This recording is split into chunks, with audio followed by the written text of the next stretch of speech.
Welcome back, everybody, to the Deep Dive. This time, we're taking a deep dive into Steven Pressfield's The War of Art. Oh, a great choice. This is a book for anybody who has ever felt that sense of like, I should be doing more, but just doesn't. It's a familiar feeling, that's for sure. It really is. For all of us. Yeah, and that's what we're going to try to tackle in this deep dive. Okay. And so the book really centers around this concept of resistance. And so how would you define resistance? Well, resistance is that force that is blocking us from doing what we're supposed to be doing, and it's internal. It's not external. Right. Okay, so it's coming from inside. Yes, and it disguises itself as all these other things. So it's very sneaky. It's very sneaky, very underhanded. That makes it extra hard to fight then, right? Absolutely, absolutely. Because you don't even realize you're fighting yourself. Exactly. So what are some of the things, like what are some of the activities that resistance, what are some of the things that actually trigger resistance? Well, it's anything that moves you forward in your life. Okay. It could be writing. Okay. It could be painting. It could be starting a business. And so this isn't just for artists then? No. It's for anyone. Okay. It could be any form of self-improvement, Yeah. health regimens, diets. Wow, so that's a pretty broad spectrum then. It is. So basically anything that, you should do, Yeah. but you're not doing. Right. Anything that basically scares you a little bit, Okay. Yeah, makes sense. takes you out of your comfort zone. Yeah, and the author Pressfield makes this point that resistance is actually stronger when the work is most aligned with our soul's evolution. That's right. So the thing that is best for you, you're going to have the most resistance to. The more important it is, the more resistance. That's kind of terrifying, actually. It is. It is scary. Because it's like, you know what you need to do, Right. but you're actually going to be fighting yourself more the closer you get to that thing. And also the more important it is to you, the more we resist it. Right. So it's that double-edged sword. That's like a double whammy. It is. Okay. Well, so we know what resistance is now, and we kind of know what triggers it. Mm-hmm. So how does it actually manifest? What are some of the ways that it sneaks into our lives? Well, procrastination is a big one. Procrastination. Okay. And he says it very, very interestingly, Okay. that rarely do we say to ourselves, I'm never going to write that novel. Right. We say, I'm going to write it. I'm just going to start tomorrow. Oh, that's good. Yeah. But tomorrow never comes. Oof. Yeah, that one hurts a little bit. It does. Yeah, I feel very seen right now. We all do. We all do. Okay, so procrastination. So what other things can we look out for? We can look out for things that provide instant gratification. Okay, like what? Like, maybe too much time on social media. Okay. Maybe some other things that you can think of. Like, I don't know, like too much junk food, maybe those things. Exactly. And, we have to kind of judge them by the hollowness afterwards, he says. So if you're not feeling good afterwards. Right. Are you feeling fulfilled? If it's leaving you feeling empty, that's probably a sign. Absolutely. That resistance is winning. Okay. So we've got procrastination, instant gratification. What else? Also, resistance can manifest as seeking drama in our lives. Drama. Yeah, like creating soap operas in our lives. Oh, okay. When we don't need to. So, I guess like an example of that might be like if you're getting into fights with people just to get that like rush or... On creating problems that aren't there. Okay, yeah. And he actually makes a really interesting connection. He kind of equates that to what he calls invented diseases. Right.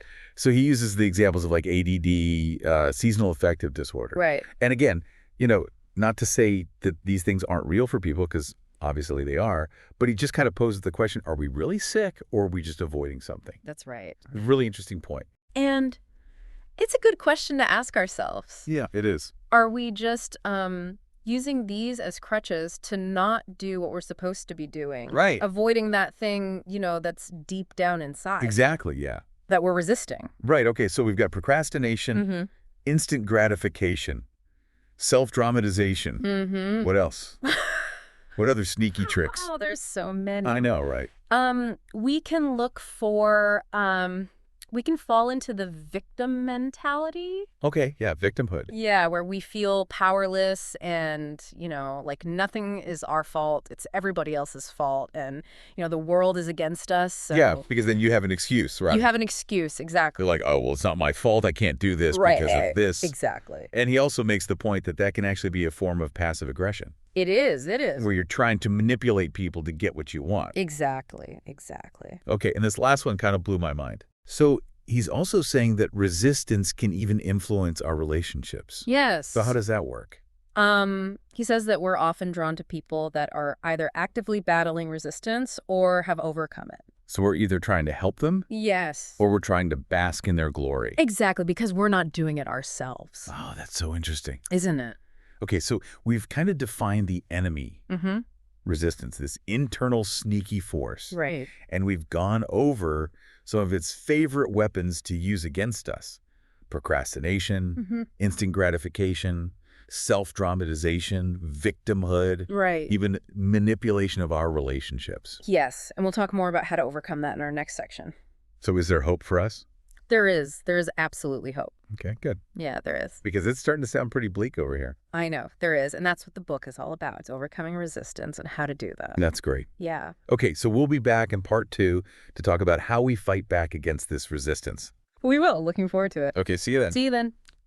So you asked if there's hope. Is there hope for us? There is, and Pressfield calls it, he has this concept of turning pro. Okay, turning pro. And it doesn't necessarily mean, Quitting your job. quitting your job, right? Becoming a starving artist. Yeah. It's a mindset. It's a shift in how you approach your work, your life, everything. So how would you kind of define the difference between like an amateur mindset and a professional mindset? An amateur is, dabbling. It's part-time fear and uncertainty. Okay. The professional, they're dedicated. They're all in. They show up no matter what. They show up every day. Whether they feel like it or not, Okay. they do the work. So it's about consistency. It's about consistency. Even when you don't feel like it. Absolutely. And even when you are afraid. Yes. And there's this great anecdote that he shares about Somerset Maugham. Who's Somerset Maugham? He was a writer. Okay. And someone asked him, do you write on a schedule or only when you feel inspired? Okay. I like this already. And he said, I write only when inspiration strikes. Fortunately, it strikes every morning at 9 o'clock sharp. Oh, that's great. Isn't that great? Yeah. So the point being is you show up. You create the conditions. And then the inspiration will come. Oh, that's so good. So Pressfield, actually describes his writing day as a warrior's journey. Oh. So like he's climbing a mountain every day. It's a battle. And facing all those fears and uncertainties to hunt for his creative sustenance. I like that, the warrior analogy. Yeah. So what are some of the things, what are some of the qualities that this warrior embodies? Well, he's patient. Patient. Okay. That's the first thing. So we need to chill out. He knows it takes time. Yeah. He knows that mastery is a long game. Not instant gratification. Not instant gratification, right? Yeah. And he also values order. He eliminates chaos in the external world. So this is like cleaning your desk. It could be cleaning your desk. Having a dedicated space. Having a dedicated space, right? Right. So that there's space for clarity. Internally. Yes. Okay, so patience, order. And he focuses on mastery. Mastery. So not just, inspiration. It's the craft. It's the craft. It's the technique. Putting in the reps. Putting in the reps, right? Yeah, okay. And he's courageous. Oh, yeah. That takes courage to do all that stuff. He does. To show up every day. He knows that fear is a natural part of the process. So we have to embrace the fear. Embrace the fear. Get comfortable with being uncomfortable. Right. That's where the growth is. Yeah. Okay. And he's relentless. But he doesn't give up. He doesn't give up. He keeps going. He keeps going. He knows that it's not going to be a straight line to success. You're going to have setbacks. Setbacks, bumps in the road. Yeah, okay. He also is detached. Attached from outcomes. So he doesn't take it personally. Doesn't take it personally. If he fails. Or succeeds, right? Or succeeds, yeah. He knows that his worth isn't tied to the outcome. It's about the journey. It's about the process. Okay. The journey. And he finds validation from within. Okay, so that's a big mindset shift too, right? It is. He's not looking for external validation. Not easy. Okay, so we've got this this picture of the professional, the warrior. like a ninja, like a creative ninja. A creative ninja. I love that. But then he takes it a step further. He does. And he starts talking about this higher realm. Right. So what does he mean by that? So this is where it gets really interesting. He says that there's this unseen forces at play, like angels, muses, the higher self. Okay, so now we're getting a little woo-woo. A little woo-woo, but he's saying that when we commit, when we show up, When we do the work? when we do the work, there's this other thing that happens. Like it's not just us? It's not just us. Okay. He quotes William Blake. Who's William Blake? He's a poet. Sure. And he says, eternity is in love with the creations of time.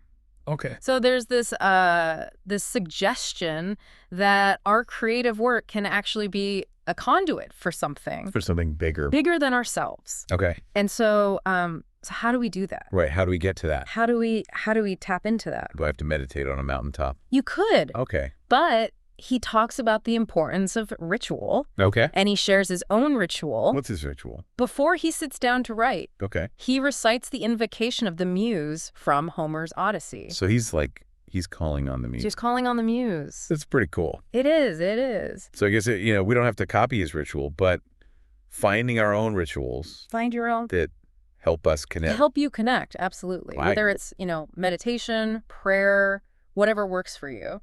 So it's not just about forcing it, white knuckling it, Yeah. but it's actually about surrendering to something. It's about surrendering. To something bigger. Yes, yes. Okay. And he talks about this concept of just keeping going. Just keep going. That when we show up, when we push through the resistance, there's these insights, these solutions, these ideas. It just comes to you? It just comes to you that you didn't even know you had. It's like magic. It is like magic, and he actually talks about the concept of the self with a capital S. Okay. And he kind of breaks it down into the ego and the unconscious. Oh, okay. So this is we're getting deep into psychology now. We are. So what's the ego? Well, the ego is concerned with the everyday life. Okay. It's concerned with, our identity, our achievements. Our fears. Our fears, it's judging, it's comparing. It's the critic. It's the critic. The inner critic. Yes. Okay.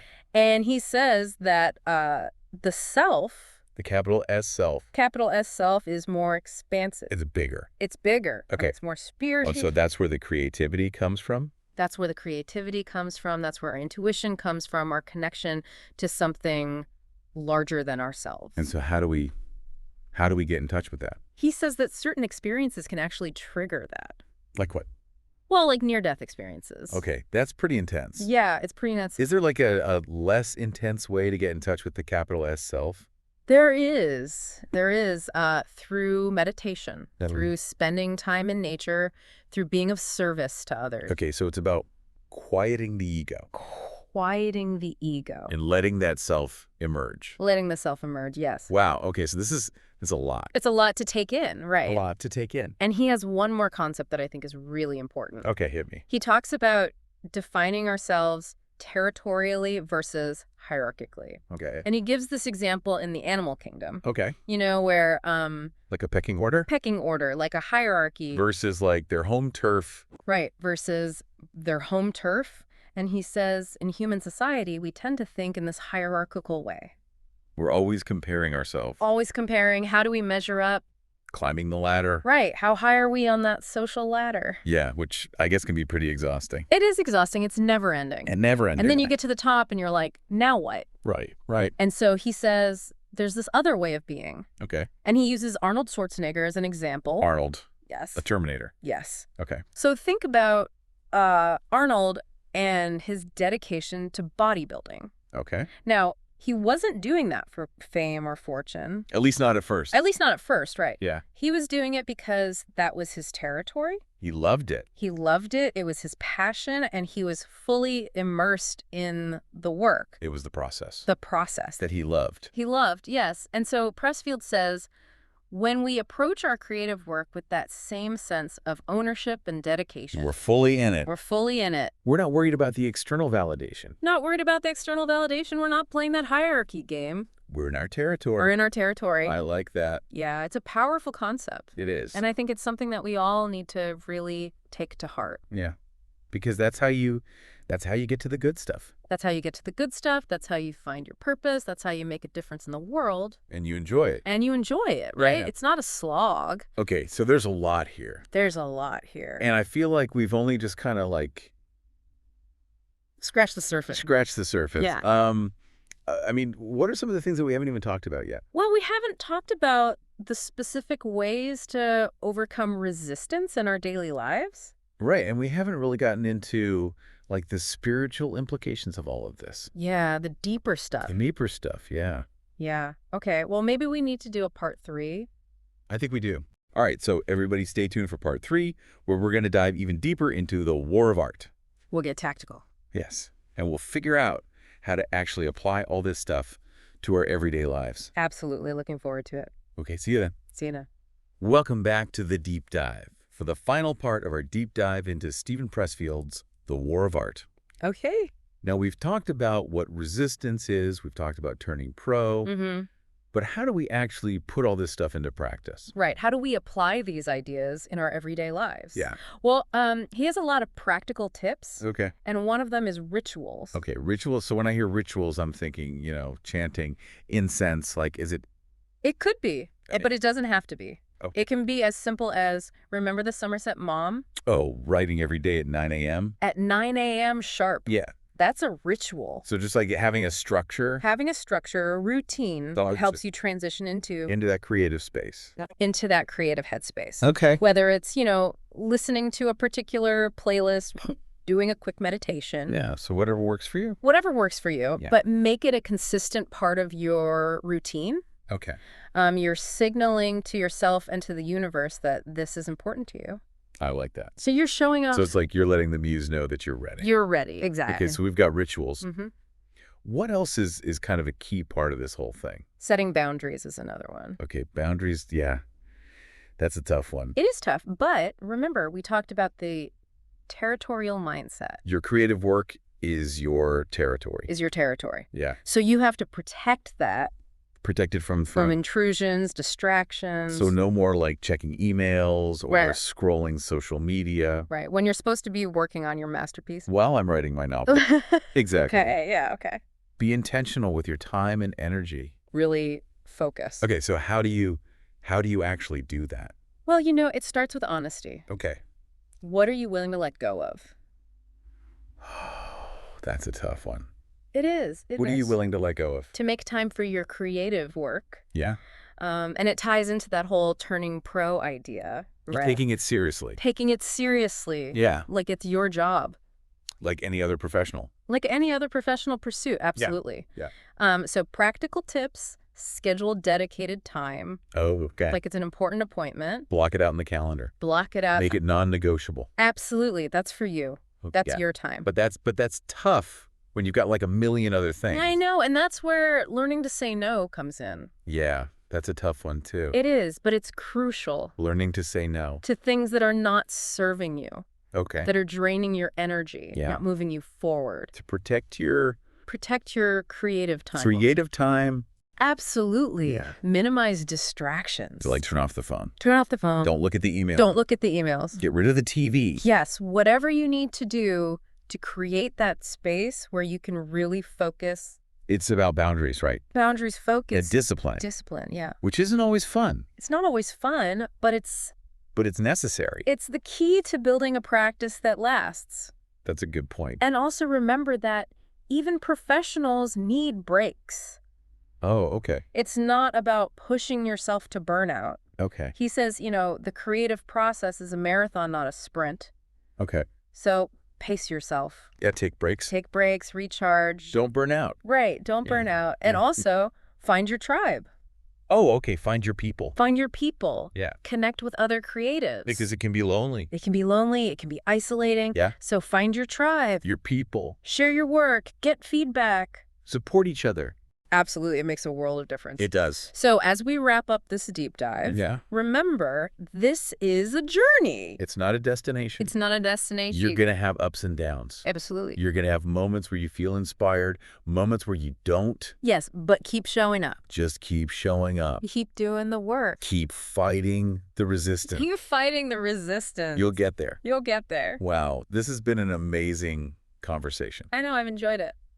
I really feel like the war of art, it really is like a call to action. It is. It's like a wake-up call in a lot of ways. Absolutely. And if you're feeling a little, inspired or a little bit intimidated, Yeah. that means Pressfield did his job. That's a good point, yeah. He woke you up a little bit. So if you're feeling anything, that means you're on the right track. Absolutely. Okay, so thank you, everyone, for joining us on this deep dive into the war of art. It's been a pleasure, and we'll see you next time for another deep dive. See you next time.